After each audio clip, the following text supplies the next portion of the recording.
Good morning, everyone. My name is Luke Tannen, and I'm the Executive Director of Chicago Innovation, an organization that connects, educates, and celebrates local innovative companies cutting across all industries, big and small, for-profit, nonprofit, through a series of events and programs. We are also a very proud partner and customer of Wintrust.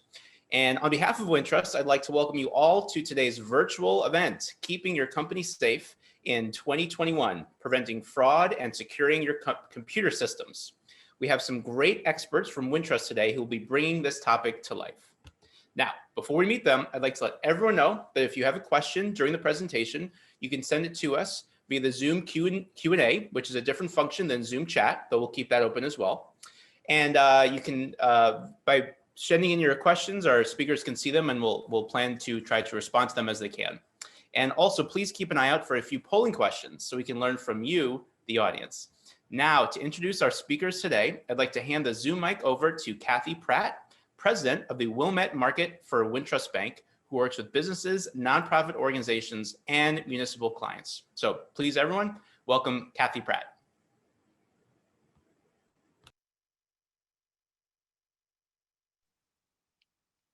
Good morning. Let me get my video going here. Okay. Oops, okay, wait a minute.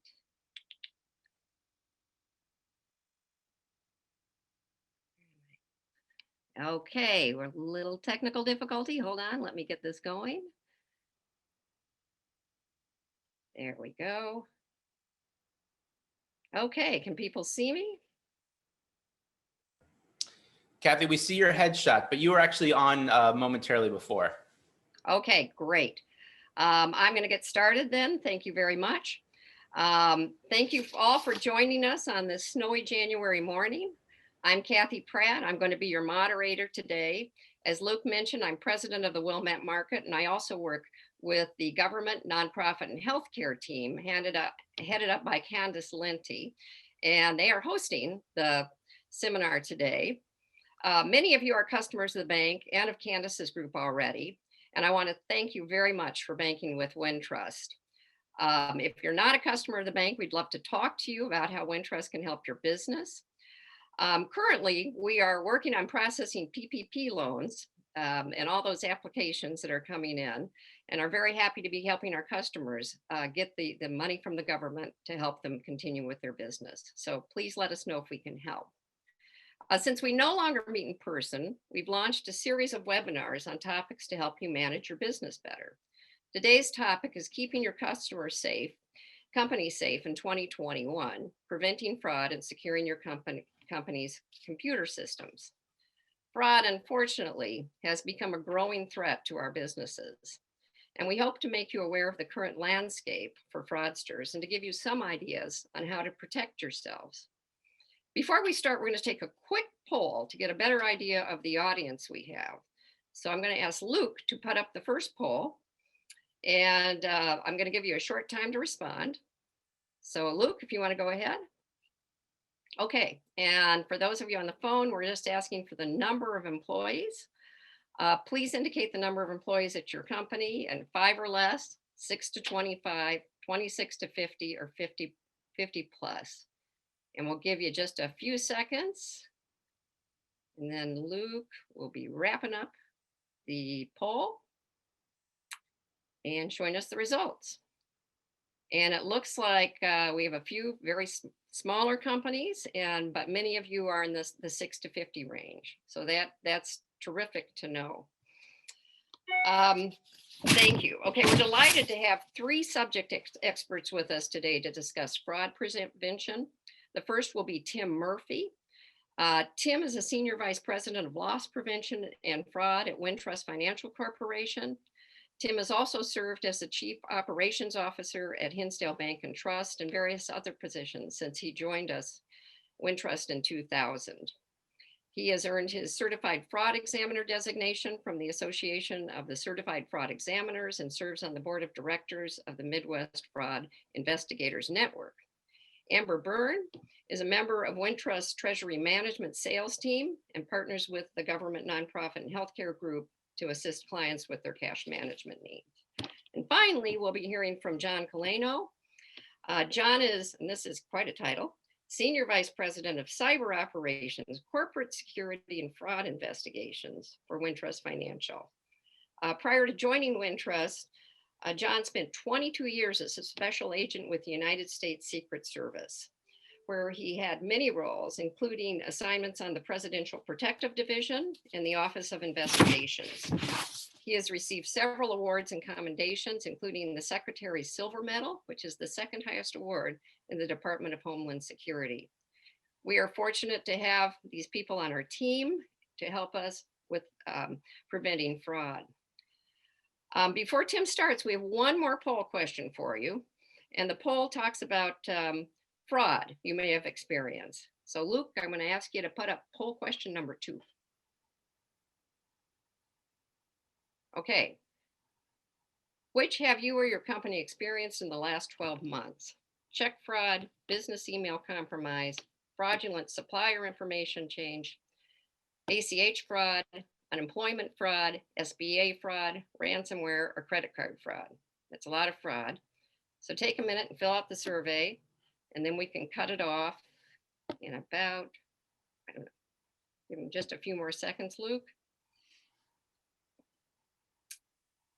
Okay, cutting off the poll, and we'll see the results here, which should be interesting. Okay, very interesting. A lot of unemployment fraud, a lot of business email compromise, some check fraud, and a lot of credit card fraud. Okay, so that kind of gives us a basis for moving forward. As Luke mentioned, put your questions, please, in the Q&A box. And I'm going to monitor them during the presentation, and we'll either ask them during the presentation or at the end. And so thank you again for joining us this morning. Thank heavens for Zoom, because we would not want to travel today. And Tim, I'm going to turn it over to you. All right. Thanks, Kathy. Are you going to put the slideshow up?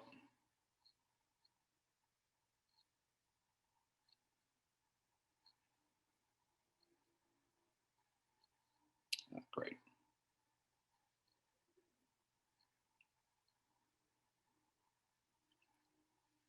Okay.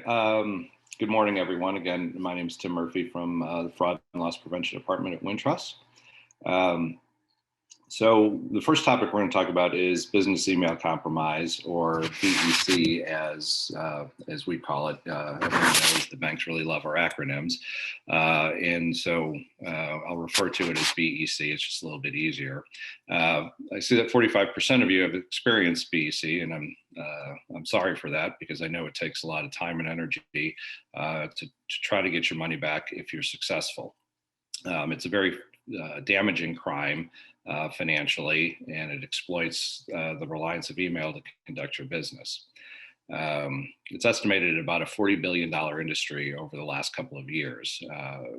As we have reliance on email, we continue, the criminals continue to use this method to get in. The criminals are really commission-based, so they work 24 hours a day, 7 days a week, 365 days a year, trying to commit their crimes. They're tireless. They can be very patient in getting into your computer systems, and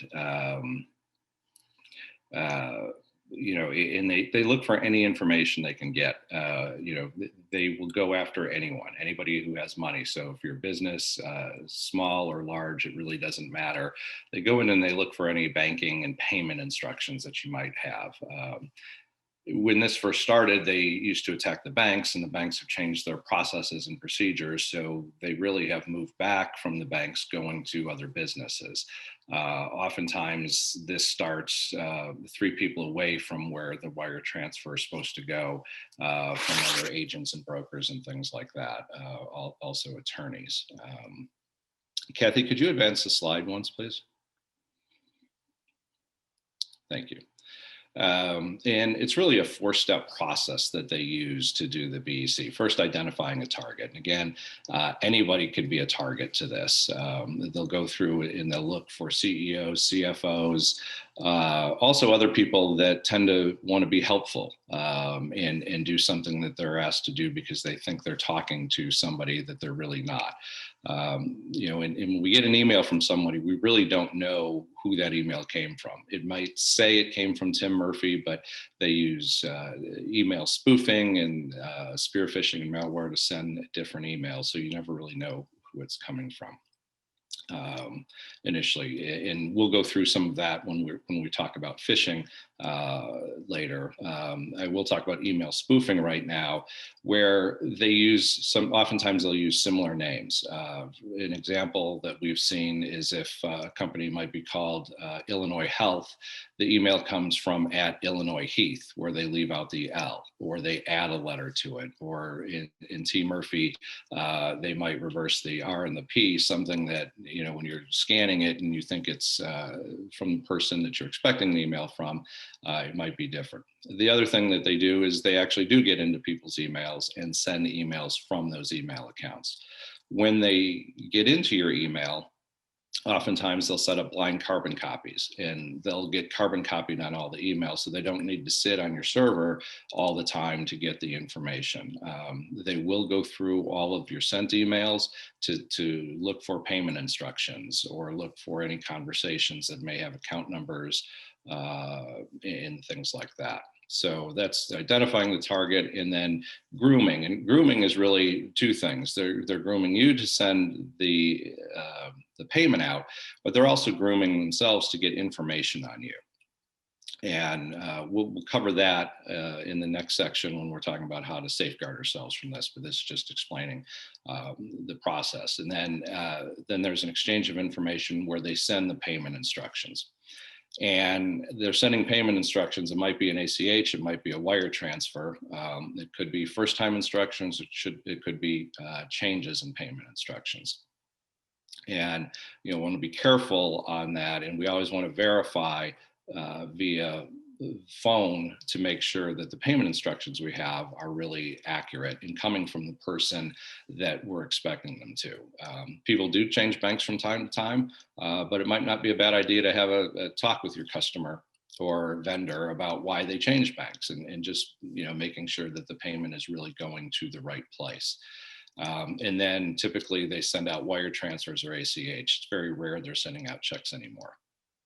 And so wire transfers and ACHs are similar, although wire transfer is really a near real-time process where the money gets transferred same day and is available to the recipient of that wire. Typically, banks do not name match. So whatever the account number we're sending it to, it goes into that account and is available for that account number to withdraw the money. And the way I've described wire transfers to people is just picture taking a wheelbarrow full of money and going out to the street and dumping the wheelbarrow out, and then go out the next morning and see how much of that you can get back. And that's kind of what happens with wire transfers. When you put it out there, it's available, it's real funds, and the criminals move those funds very quickly. They move them to domestic banks, they move them to foreign banks to make the paper trail very difficult to find where the money ultimately ends up. And there's various groups, foreign and domestic, that commit these types of crimes. I covered the next bullet where they use spoofing, spear phishing, and malware to do this. And then if you do experience business email compromise, we ask that you do a couple things. Contact your banker immediately so they can contact the wire department, or if you have access to our wire department, let them know immediately so we can recall the funds. As I said, the funds are available, and oftentimes they've left the bank within hours of receipt. And the next thing we ask that you do is file a report with the Internet Crimes Division of the FBI, which the website is on this, is www.ic3.gov. The FBI has a team of people that monitor this website for any internet crimes that are out there. They have contacted some of our customers very quickly to get more information. Some of these files that are complaints that we have are similar complaints that they're seeing to similar accounts and that sort of thing. So the FBI does get involved in that. They do try to help get the money back, but as I said, it is difficult to do once the money goes out. So when we talk about the prevention, that's going to be a big part of the BEC. Okay, Kathy, next slide, please. So the next thing that we see a lot of is check fraud. And it's interesting that, fewer and fewer checks are being written and going through the Fed every year, but check fraud has been on the rise. It's estimated at about an $18 billion fraud industry. And much of the same thing, the criminals are tireless.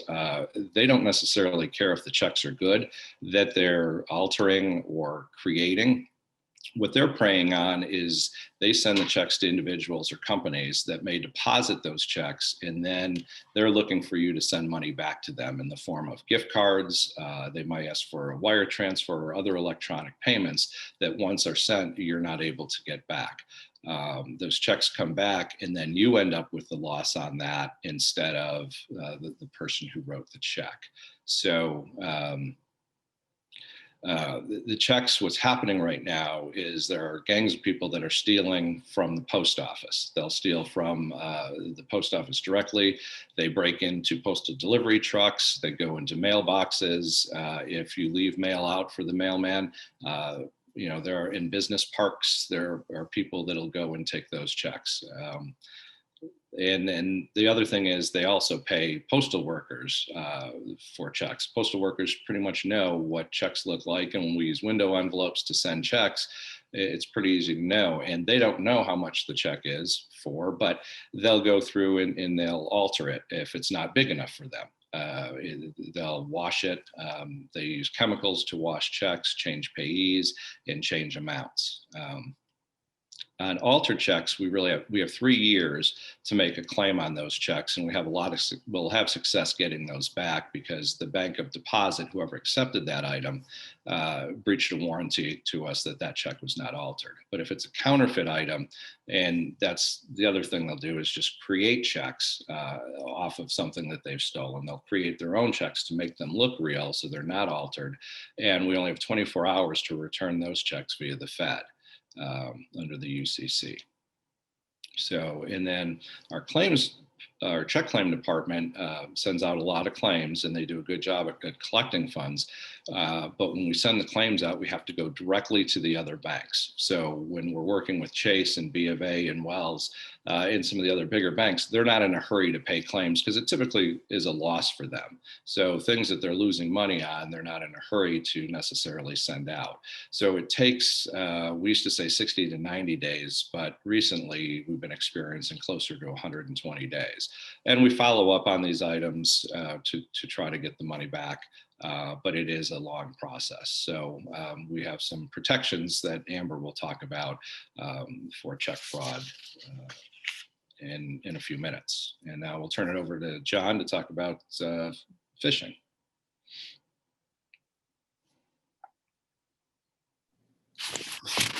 Okay, thanks, Tim. When we talk about cybersecurity, the cyber criminal, more times than not, their goal is financial gain, just like any other fraudster. And people ask me about my title at Wintrust. It seems like it's a lot with cybersecurity as well as corporate security and fraud. And the reason it's set up that way is because they really are related. Cyber crime or cyber criminals are trying to defraud the victim. More times than not, it's a financial gain. There's some other things, data, whether it's where it would be a data breach or trying to extract data, but ultimately the goal of the cyber criminal tends to be financial in nature. So tying that to the fraud department makes a lot of sense. And one of the things that we breach when we talk to groups like this is, first and foremost, you don't have to be a computer expert to practice good information security. It's really the basics. Know who you're receiving emails from, educate your employees, it is the responsibility of every employee to practice good information security. Some of that, though, is people get intimidated that may not be as technically savvy, get intimidated about, well, what does that mean? And really, it's basic things that we tell folks other fraud areas of fraud prevention measures. So one thing is, when one of the primary ways that cyber criminals get into a network to start extracting data or obtain information or try to convince an unwitting victim to send money or send information is through phishing emails, where it's easy for the cyber criminal to send out thousands of emails to various email addresses, and all they really need is one or two to bite on it, and then they're into a network and they can start extracting data or trying to convince someone to send them funds. So that's still prevalent. Phishing is still prevalent. It is kind of the original cyber crime, and we see a lot of it today. And it's a lot of what starts these breaches you hear about in the news starts with an email and an employee that clicks on a nefarious link. And you can't say it enough to your employees, to your managers, to your bosses, that know who you're before you click on an email. Check and make sure that you know the recipient and that you expected that email. Once a nefarious email or malicious email is clicked, a code can be released into your network, and which allows the cyber criminal to extract the data. We still see a lot of this. There's a lot of government research on the web where you can about how to protect against phishing, but ultimately it comes down to the end user, and the end user needs to be aware as they receive email, especially ones that don't make a lot of sense. I got one the other day. It said tax information, and that's it. Very, very suspicious. There was no government stamp on it. I did not expect it, and I reported it as a phishing email. Always err on the side of caution. Always preach to anybody who's on your networks that be very cautious when opening external emails or emails that don't look right. The other part of that is the spoofing legitimate emails. There's a lot of information out there about all of us, quite honestly, especially executives of large companies or even medium-sized companies. It's not hard to find out who's the president of the company is, taking the first initial and last name and maybe jumbling up and adding a tag on that, and then sending it out to other folks in the company, trying to get the unwitting employee, to click on that email to release the malicious software. It's very important to preach to our employees that be very careful on who you receive and what emails you're getting, and making sure that they're legitimate. The other side of that is any type of movement for funds that comes over via email should be verified. And I think that that's an area we see that someone will get something that looks familiar because of the name. If it's movement of funds, we see it time and again where there's 2 or 3 letters moved out of place in a phishing email, and around an executive that maybe has the authority to authorize release of funds, and that the problem is that the employee never verified before they sent it. They just responded to the email. We all get conditioned. We all get way too many emails, and people start clicking on things, and now they're in your network. So having a strong information security program is key to that, where people are aware and then they know to be looking. Take the time, especially when it's a sensitive email, especially when it's someone who's portraying themselves to be an executive of the company or trying to get some type of funds or information from the employee. So having that, setting standards on the program is very key to any company, regardless of size, before you start clicking on emails or start sending things out.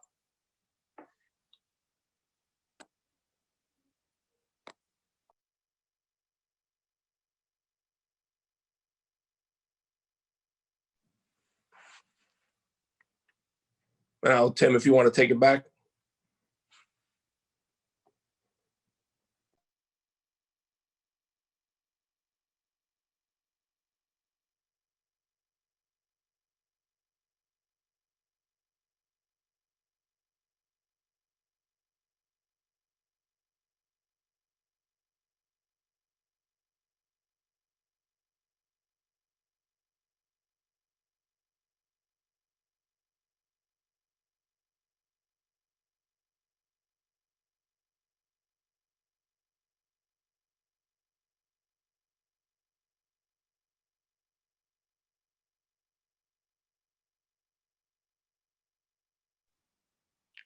Tim, are you there?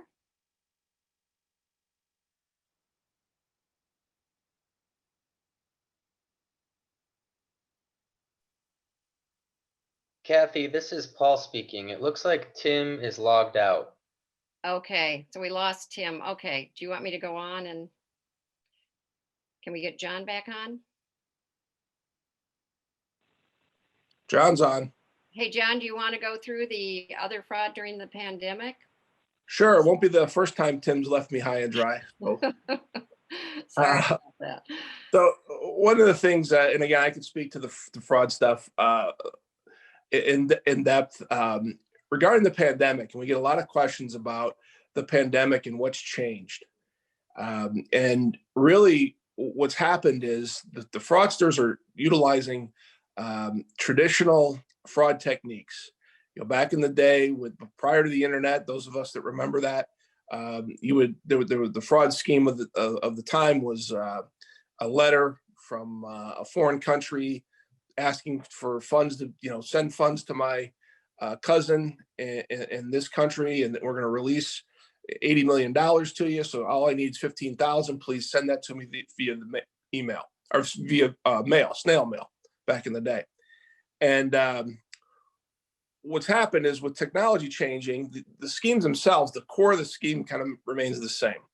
And what we see is that in instances, whether it's the pandemic, whether it's the BP oil spill, whether it's 9/11, the fraudsters basically rebrand those traditional fraud schemes as the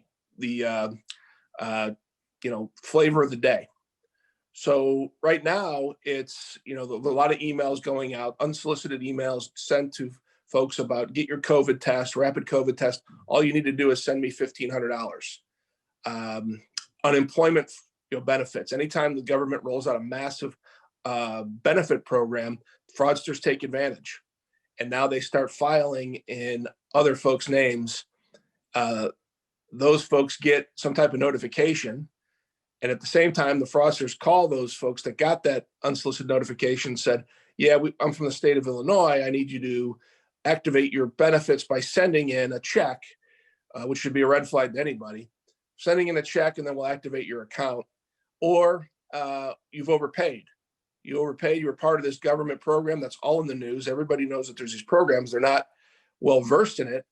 And they get an unsolicited call from the state, or the quote unquote state, who's really a fraudster, who says, you need to pay us back because we overpaid your benefits.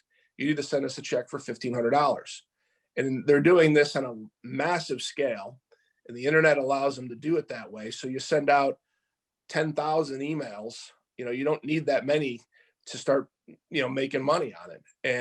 But it's really the same old scams. It's the phishing scams. It's the unsolicited emails. It's unsolicited mail. It's phone calls, actually hard calls to unsuspecting individuals saying, we need you to come in for a COVID test. You got to start by sending a check for $500. And unfortunately, the fraudsters that perpetrate these schemes tend to prey on the elderly. They try to identify elderly folks, and in today's day and age, like I said earlier, all our information is on there. I mean, everybody out there who has Google has Googled somebody they know, including themselves, and you're going to get some information. So we tell people, again, be very careful. Use your due diligence. It comes down to the end user a lot of times to say, did I apply for this? Does this make sense? And then and then verify it. It's not a big deal to make a phone call or try to get a hold of someone. The latest round of government, the fraud scheme has been so widespread that the state agencies tend to be overwhelmed. And the advice that we give, obviously, you want to contact them as you're told, as instructed, is to contact the Illinois Department of Employment Insurance and say, and file the claim. I did not file this claim. Make a report. Report it to the FBI IC3 that Tim mentioned. The other thing is to document it, keep records for yourself. And the other part of it is to give a copy or notify an accountant, if you use an accountant or well service, that this has happened to you. And then, as always, check your credit report. look for any unauthorized transactions, report it to your creditors, whether it's credit card company or bank, and say, I was the victim of appears to be some type of identity theft, and someone using my name and filed a claim in my name that I did not file. We spend some time, a decent amount of time, dealing with, in my department, dealing with bankers and customers that fall victim to this. And they ask, what's the best course of action? We've put out some information to the bank so they can give to the customers about if this were to happen, this is how you should proceed. Checking the credit report's always a good thing. Following up on any type of unsolicited documentation, and never writing a check to anybody that you don't know is legitimate or something that you set up. But these, it's sad that people take advantage at times like this. But they're hitting all the buttons. You need to come in. You've been identified as a high risk area or population. We need you to come in and get your COVID test, but first you're going to send me a $500 check, which doesn't make sense. And I think it sounds like common sense, but the 419 scam back in the day was also seemed common sense. People still fall victim to it, and it's still being used today. I don't know if Tim came back or if you want to keep going. I don't think Tim came back. Keep going. Okay.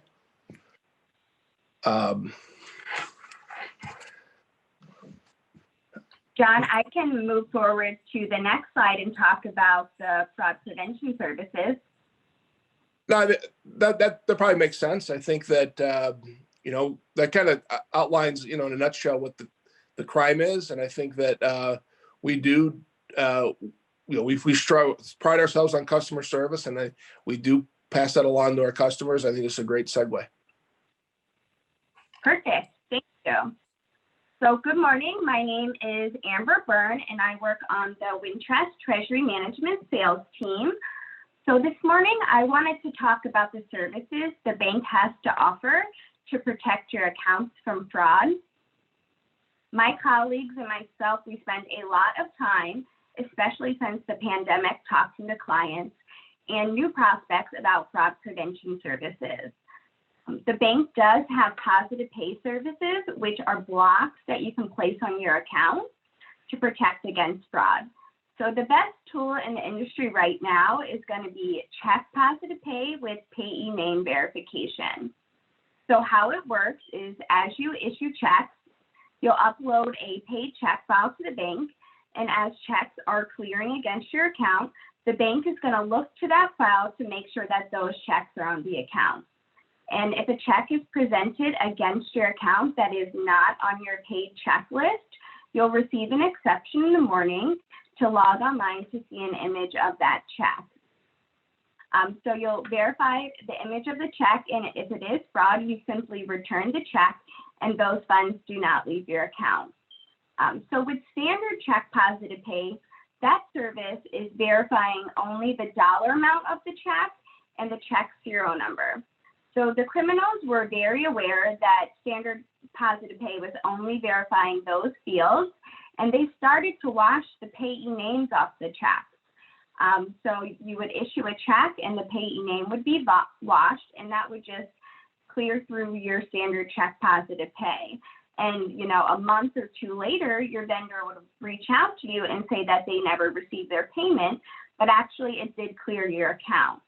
So we now have the ability to offer payee name verification too, which is just an added layer of security. So along with the dollar amount and the check serial number, we're also going to verify the payee name on that check too to make sure that it was not altered in any way. Another tool that the bank has to offer is ACH Positive Pay. So ACH Positive Pay is an ACH debit filter.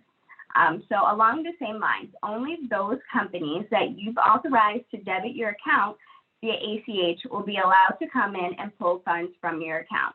So you'll add your authorized list and add, your payroll company, your taxes, your insurance company. So each month they can come in and pull the funds that they need to from the account. But there are a couple schemes we're seeing in the industry with ACH debits as well. because if someone has your check, right on the bottom of your check is your bank account number and your routing number. So that's the information that they need to pull funds from your account. So what we're seeing is that the criminals are using your business bank account and they're paying their utilities payments. So for example, ComEd, AT&T, or even their credit card bill with your bank account. And if you have these utility vendors on your authorized list, that would clear your account as well. So what we're recommending now is to either leave the utility payments off of your ACH Positive Pay authorized list, or just review them each month to make sure that there is only one ACH debiting your account and that you're not paying for someone else's utility bills as well. Another scheme that I'm seeing in the industry today is that they are debiting the accounts via ACH for very small dollar amounts. So perhaps 20 cents. And, if you authorize and pay that ACH debit because it's a small dollar amount, well, the next day or the next week, they're going to come in and debit your account for much larger. So even if it is a very small dollar amount, they're just testing the account perhaps to see if it is a valid account and if you are monitoring your ACH debit. So if there is a small dollar amount debit trying to debit your account, reach out to your bank and see if they have any more information on that debitor. And if they do not and it's still unknown, the best practice is just to go ahead and return that debit. And if it's valid, that vendor will reach back out to you for payment. Because those companies that are auto-debiting accounts via ACH, they're very familiar that businesses are using ACH Positive Pay on their accounts to protect from fraud. So they can go ahead and even provide you their authorized ACH information up front. That way, that payment will clear your account. So it's really important to be using Check Positive Pay with Payee name verification and ACH Positive Pay to fully protect the account. And if you're not sure if you are using Payee verification on your Positive Pay services, we would recommend reaching out to your bank as well just to check and make sure you are using that service. So another tool that my clients are using today are online alerts as well. So online alerts at Wintrust Bank are free, and there's hundreds of alerts online, so you can go online and turn on alerts for checks clearing your account, ACH clearing your account, anything that you would need. There's tons of alerts you can turn on, and those alerts can be sent via text or even email as well. Another thing I wanted to mention that's not on the slide today, but very important as well that we do have to offer is dual controls online for administration and dual controls on payment initiation. So any of our clients that initiate ACH or wire transfers online, we would always recommend to use dual administration. So what that means is if the online administrator creates a user and grants them money movement services or any services, or if they modify a user online, another security admin has to come in behind them and authorize that change before it goes into place. And that's really best practice because you don't want users being created and granted money movement services when they should not have access to these things. So right along those lines, dual control on payments is best practice as well. So if you initiate an ACH or wire transfer, another user should be logging in behind them to approve that ACH or wire transfer before it's sent to the bank for processing. The bank also does have the ability to even take it one step further and offer dual control on template updates. So what that means is if you have an online template created and you make any change to the banking information, so the account number or the routing number, another user would have to log in behind them and approve that template change before it goes into place. And we're really seeing that nowadays with the supplier impersonation, where you're getting emails that your supplier's banking information has changed. So it's always best practice, pick up the phone and verify that their bank information has changed with a number on file. And Also adding in this dual control and templates, that way the person approving the template change can also just double check with that initiator that that bank information has actually changed. So those are a couple of the services that the bank has to offer to protect your accounts from fraud. And that last bullet point on here, Tim included. So check fraud review team at Wintrust Bank last year, our fraud department did have over 10,000 fraudulent checks returned from Positive Pay review. So, and they've recovered over 1.2 million in funds from the breach of warranty claims from the Bank of First Deposit. So that's a lot of checks, and a lot of clients are using these services. So we would definitely recommend, if you're not using these services today, to go ahead and turn those services on. So with that, I can turn it over to Tim, if he's still here or joined back in yet. I am back. Thank you. It's Murphy's Law, whatever can go wrong will, and I seem to get dropped from the network. So anyway, I'm back. And so next thing I wanted to talk about was how to protect yourself from business email compromise. And one of the things is be careful what you share on social media. The more information you put out there about yourself, the more information it gives to the criminals to use to try to get information. You know, they might be guessing passwords based on pet names or schools you attended, or just using it in email conversations with other people. You know, don't give your birthday away. That's you know, information you don't want to just share with the bad guys. Anything on social media, just know that the criminals will have access to it. And don't share when you're out of town. That's something that's also used when in the business email compromise, when they will go in and say, oh, I know John is out of town, so can you help me with this request? Well, John is out of town, and you might think it's a normal thing, but it really isn't. John covered not clicking on links and things like that. So those were some of the next things that we had. And really the biggest thing is on payment instructions, always verify with the company you're sending money to by phone. Use a number that's on file, not from an email that they just sent you. It's really important that we know who we're talking to, and we just follow up. Once that money's sent, you might get bad payment instructions from them, and then you'll be in a dispute with the other company saying, well, we received this email, you were compromised, and that's between you and the other company. And unfortunately, sometimes the courts to figure out who's really responsible for that.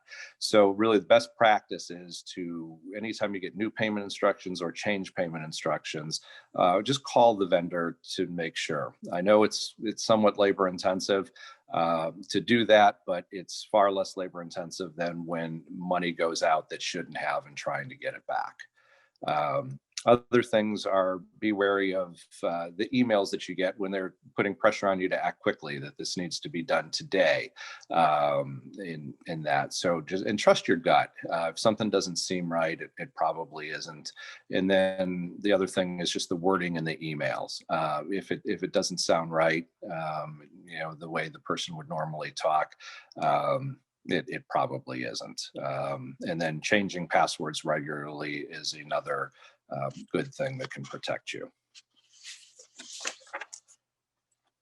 Okay, so now we'll move on to protecting computer systems and back to John.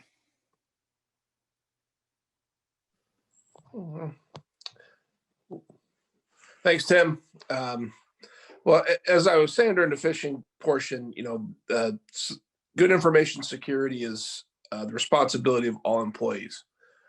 One of the ways that we ensure that happens is through a comprehensive information security program. Now, saying comprehensive information security program really depends on the size and nature of the company and how in depth you go, or how big you go with the information security program. Some larger companies, bigger companies, big banks, or banks like us, we have our own information security program. Internal, tailored to our needs, tailored to our size and our business models.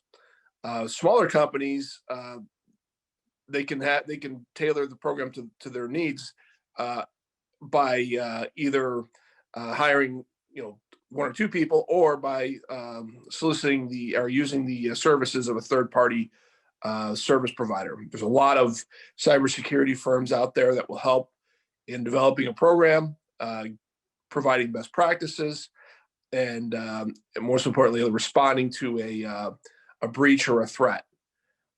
So those things are out there, and it's just important that your company or a company has some standards put in place, has a program put in place, educates the employees so they understand what's suspected. Some of it's as simple as putting stickers on computer screens, as watch out for emails, verify all emails regarding money movements, to testing, testing phishing tests that the larger information security departments will actually send out phishing test emails and test their employees.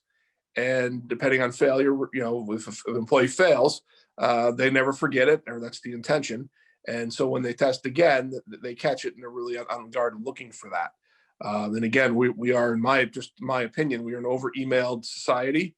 We get hundreds, if not thousands a day. And the cyber criminals take advantage of that. And simple instructions to our end users is very effective.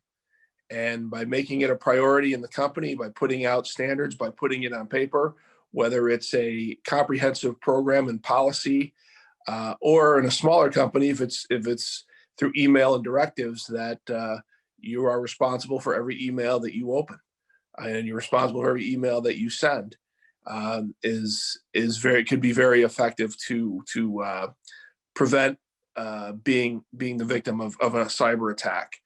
The other basics are having strong passwords and changing your passwords, requiring changing passwords, whether it's every quarter or bi-yearly, whatever that may be. Just setting those standards and following those best practices.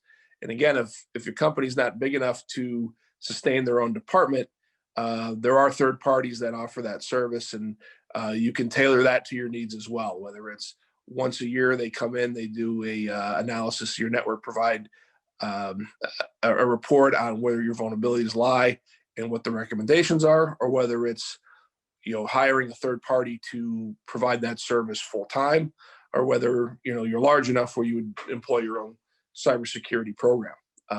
However, as we do more and more business online, especially during the pandemic, the vulnerability and it goes up because everybody's using online or conducting online business, and it gives the cyber criminal the autonomy and reach into any company out there. And it's important to set those standards and follow them, test them, and educate our employees. And it sounds simple, but and that's why I say you don't have to be a computer expert to follow good cyber practices and information security practices.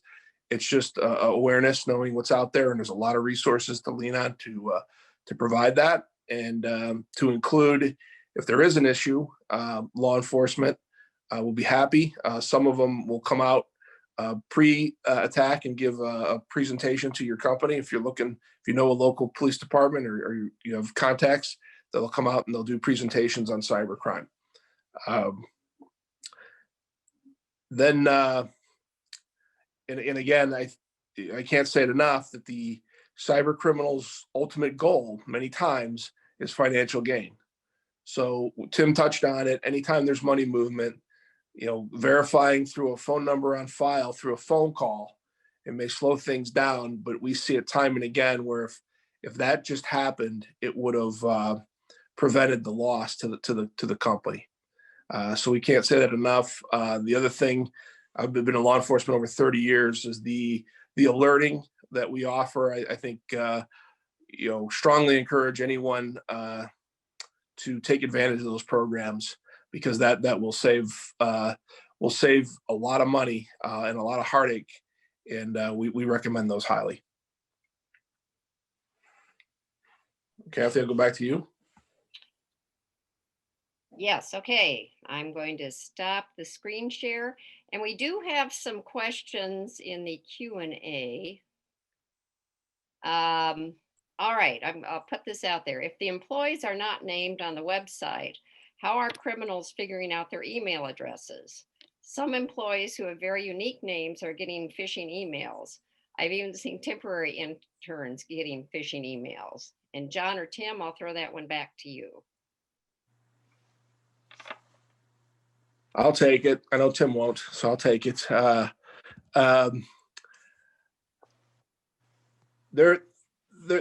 mentioned it. A lot of our information's out there. Social media. Your employees are on social media. Your company registers. It doesn't necessarily have to be a breach at your company either. Someone could have been phished at a company you do business with, and they found their contact list, and they're able to go through that contact list and reach into some other company, the company that you do business with. So you see some of these big data breaches, and the SolarWinds out there now. There was the Target breach. It's not necessarily that company that was the original breach. It was one of their vendors. And then the cyber criminals used the vendor breach to get into the larger client. So it's not necessarily, could not necessarily be a problem where your emails or your system was breached, but one of your vendors, it's possible. The other thing is there's been so many large scale data breaches that we can assume that our personal information is available on the web. There are websites that sell and traffic in information, and the dumps that they get of information is massive. You know, it's tens of thousands of names and emails and social security numbers. And so it, you know, by having a unique name, it's really not going to stop that from happening. You get one email from one person. Everybody knows that at Wintrust, our emails end with wintrust.com. Combining some of the first and last name together, you're going to get through folks. That's why we change passwords. That's why we have complicated passwords. That's why we do phishing tests. That's why we have a cybersecurity program, because that information is readily available, and it's the way we live our lives now. Hope that answers. Ask this one, another one, concerning credit reports. Do you suggest individuals put credit freezes on their credit reports? I'll take that. I wouldn't.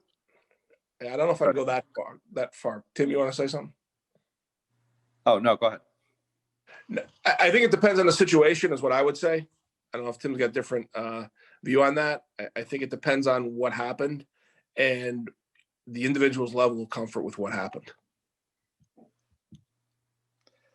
Yeah, and I would add that, you are entitled to a free credit report every year from each one of the three bureaus from annualcreditreport.com.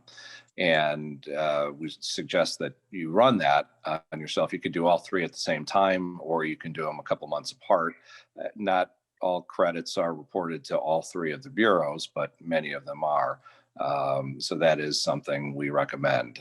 The credit block you can put on, but then if you go to get a credit card, when you go to a new store to get 30% off, that's going to get blocked when you go to buy a vehicle and that sort of thing. So, it is something you can put on, and it will stop credit from happening, but it'll also stop you from getting credit at that moment. So it just depends on your comfort level, as John said. And I would also add that, credit monitoring, some of the services will let you know when someone is trying to access your credit report as well. Okay, we have one more question and then we can wrap this up. This is a long one. We have seen a recent phishing scam where the scammers actually obtained an employee's credentials, accessed their account remotely with their credentials, sent phishing emails, set up rules to auto-respond that the email is valid, etc., and then goes into their entire Outlook contacts. Then staff begins to take it again, regardless of the amount of training we have provided. The originator in the latest attack stated she didn't know where or how they obtained her login information, and she didn't click on anything. However, there was no compromise of our network, and we could determine that the user logged in as the originator from ATL versus MD, where it is located. So these are from valid individuals on our network that have been compromised. Is there a way to prevent this? Ooh. Well, that's a pretty serious situation. I think without having more specifics and doing exams on the computers, it'd be hard for me to say. There's a number of ways cyber criminals can go about this.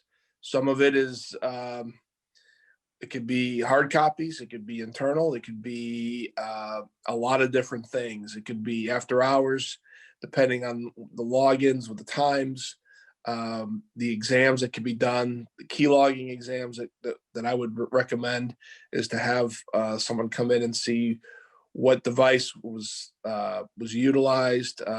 That's a pretty serious one. I think if you have something like that, I would definitely look at a third party firm to come in and or law enforcement to address that. Thanks, John. All right, that wraps it up for the questions. I'll wrap it up by thanking everyone for joining us on this snowy day. I hope you all have learned some things and have some tips that you can take back to your business to make it safer for 2021. I never knew that fraud control was going to be part of my job description, but it tends to be that now at the bank. It's everywhere, and we all have to be very vigilant. And I want to thank John and Amber and Tim for sharing what's going on out there with us. So thank you all. And I'll let everybody get back to work today, but let's be careful out there, folks. Thank you so much. And we hope to see you again at our next webinar. Have a great day.